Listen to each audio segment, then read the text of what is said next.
नमस्कार दोस्तों, के एग्ज़ाम फाइट में आपका स्वागत है। कैसे हैं आप सभी? उम्मीद है आप सभी सही होंगे और आपकी तैयारी अच्छी चल रही होगी। दोस्तों, आज हम विज्ञान से कुछ महत्वपूर्ण प्रश्न लेकर आए हैं जो कि आपकी किसी भी एग्ज़ाम के लिए महत्वपूर्ण साबित हो सकते हैं।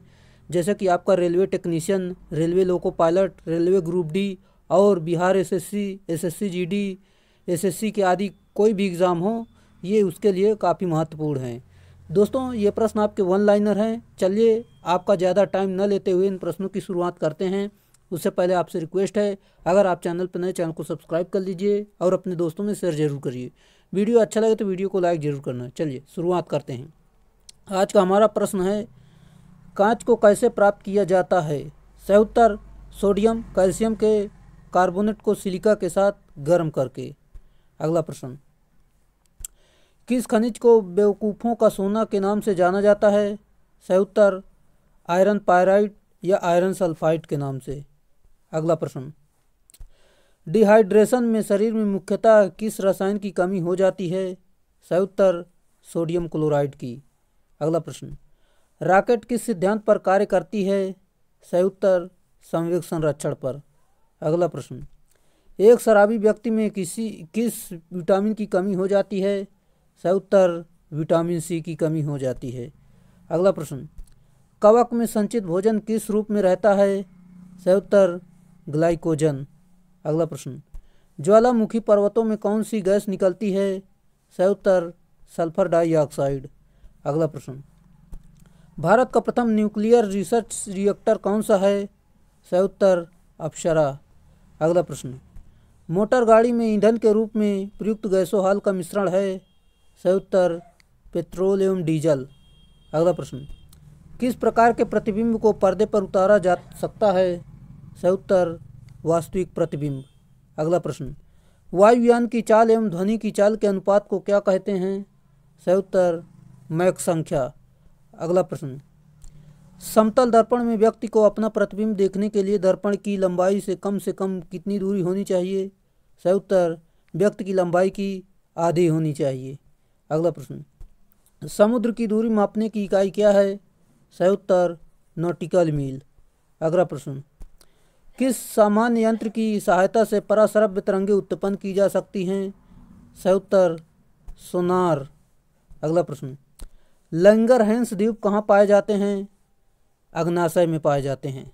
अगला प्रश्न, उत्तेजित भीड़ को तितर बितर करने में पुलिस द्वारा प्रयोग की जाने वाली अश्रु गैस क्या होती है? सही उत्तर, अमोनिया।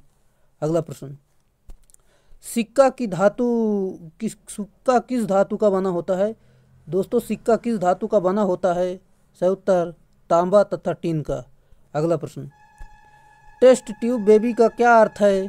सही उत्तर, पात्र निषेचन और फिर गर्भाशय में प्रतिरोपण। अगला प्रश्न, लीवर में भविष्य के लिए कौन सा विटामिन भंडारित रहता है? सही उत्तर, विटामिन ए। अगला प्रश्न, कैंडेला किसका मात्रक है? राइट आंसर, ज्योति तीव्रता का। अगला प्रश्न, ग्रहों के गति के नियम को किसने प्रतिपादित किया था? सही उत्तर, केपलर ने। अगला प्रश्न, साबुन का बुलबुला किन कारण से रंगीन दिखाई पड़ता है? सही उत्तर, व्यतिकरण से। अगला प्रश्न, किन्हें लाल द्रव के उपनाम से जाना जाता है? सही उत्तर, पोटेशियम परमैंगनेट को लाल द्रव के उपनाम से जानते हैं। अगला प्रश्न, मनुष्य के लार में पाया जाने वाला एंजाइम है? सही उत्तर, टाइलिन। अगला प्रश्न, चाबी भरी घड़ी में कौन सी ऊर्जा होती है? सही उत्तर, स्थितिज ऊर्जा। अगला प्रश्न, तेल दीप की बत्ती में तेल किस कारण ऊपर उठता है? सही उत्तर, केशिकोत्त क्रिया के कारण। अगला प्रश्न, ध्वनि की चाल अधिकतम किसमें होती है? सही उत्तर, इस्पात में। अगला प्रश्न, सोनार अधिकांशतः किसके द्वारा प्रयोग में लाया जाता है? सही उत्तर, नवसंचालकों द्वारा। अगला प्रश्न, संतान में निर्धारण के लिए किनका गुणसूत्र उत्तरदायी होते हैं? सही उत्तर, पुरुष का। अगला प्रश्न, महासागर में डूबी हुई वस्तुओं की स्थिति जानने के लिए किस यंत्र का उपयोग किया जाता है? सही उत्तर, सोनार। दोस्तों, अगर आपको वीडियो पसंद आ रहा है तो वीडियो को लाइक कर दें, क्योंकि ये वन लाइनर प्रश्न आपके किसी भी एग्ज़ाम के लिए महत्वपूर्ण साबित होंगे। रेलवे का आपका एग्ज़ाम काफ़ी इसमें विज्ञान के प्रश्न पूछे जाने हैं, जो कि यहाँ से सीधे सीधे आपके एग्ज़ाम में प्रश्न पूछे जाएंगे।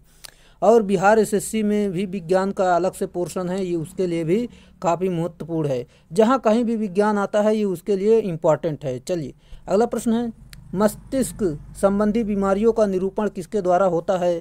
सही उत्तर ईईजी के द्वारा, ईईजी। अगला प्रश्न, शरीर में ऑक्सीजन की पूर्ति किसके माध्यम से होती है? सही उत्तर लाल रक्त कोशिकाओं द्वारा। अगला प्रश्न, बर्ड फ्लू फैलाने वाला वायरस का नाम क्या है? सही उत्तर N5 और N1, ये इसका सही उत्तर है। अगला प्रश्न, स्तनधारी वर्ग में रक्त का सबसे अधिक तापमान किसका होता है? सही उत्तर बकरी का, औसतन 39 डिग्री सेल्सियस होता है। चलिए अगला प्रश्न, यदि वस्तु की चाल आधी कर दी जाए तो गतिज ऊर्जा क्या होगी? सही उत्तर 1/4 रह जाती है। अगला प्रश्न, जी का मान, दोस्तों ये स्मॉल जी है, जी का मान होता है, सही उत्तर 9.8 मीटर प्रति सेकंड होता है। और ये जी का मान ध्रुवों पर होता है, महत्तम होता है, यानी अधिकतम होता है। और जी का मान विषुवत रेखा पर होता है, न्यूनतम होता है। अगला प्रश्न, पृथ्वी की सतह पर ऊपर या नीचे जाने पर जी का मान जो होता है घटता है।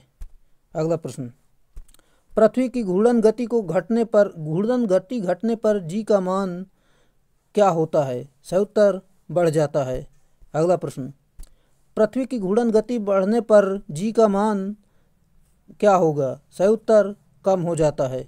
अगला प्रश्न, पृथ्वी के केंद्र पर जी का मान 0 रहता है। अगला प्रश्न, पृथ्वी के लिए पलायन वेग का मान होता है? सही उत्तर 11.2 किलोमीटर प्रति सेकंड होता है। अगला प्रश्न, सूर्य के लिए पलायन वेग का मान होता है? सही उत्तर 42 किलोमीटर प्रति सेकंड होता है सूर्य के लिए। चंद्रमा के लिए पलायन वेग का मान होता है? सही उत्तर 2.37 किलोमीटर प्रति सेकंड होता है। अगला प्रश्न, पृथ्वी की सतह से ऊपर जाने पर वायुमंडलीय दाब है? सही उत्तर कम हो जाता है। जैसे जैसे ऊपर जाएंगे वायुमंडलीय दाब कम हो जाएगा। वायुमंडलीय दाब को मापा जाता है? सही उत्तर बैरोमीटर से। अगला प्रश्न, बैरोमीटर का पाठ्यांक जब अचानक नीचे गिरता है तो क्या होता है? आंधी आने की संभावना होती है। अगला प्रश्न, बैरोमीटर का पाठ्यांक जब धीरे धीरे नीचे गिरता है तो क्या होगा? सही उत्तर वर्षा होने की संभावना होगी। अगला प्रश्न, बर्फ के 2 टुकड़े का आपस में दबाने पर टुकड़े आपस में चिपक जाते हैं क्योंकि? सही उत्तर दाब अधिक होने से बर्फ का गलनांक घट जाता है। अगला प्रश्न, शुद्ध जल का घनत्व होता है? सही उत्तर 1 ग्राम प्रति सेंटीमीटर क्यूब होता है। अगला प्रश्न, बर्फ का घनत्व होता है? सही उत्तर 0.9 ग्राम प्रति सेंटीमीटर क्यूब होता है। अगला प्रश्न, ताप बढ़ने पर द्रव की सांद्रता घट जाती है। अगला प्रश्न, ताप बढ़ने पर गैसें की सांद्रता होती है, बढ़ती है। अगला प्रश्न, आंधी आने पर छप्पर का उड़ना किस सिद्धांत पर आधारित है? सही उत्तर बर्नौली के सिद्धांत पर आधारित है। ये थे हमारे विज्ञान के प्रश्न जो कि काफ़ी महत्वपूर्ण प्रश्न हैं। और दोस्तों इस सीरीज़ से आप लगातार जुड़े रहेंगे तो आपके बहुत सारे विज्ञान के प्रश्न क्लियर हो जाएंगे और कोई ऐसा प्रश्न नहीं होता है कि एक वीडियो से दूसरी वीडियो में रिपीट हो रहा हो। सभी अपने आप में अलग अलग प्रश्न हैं, इसलिए आप चैनल से जुड़ जाइए इसी तरह के प्रश्नों को पाने के लिए। चलिए आज के लिए इतना ही रखेंगे, फिर मिलेंगे नेक्स्ट वीडियो में, तब तक के लिए बाय।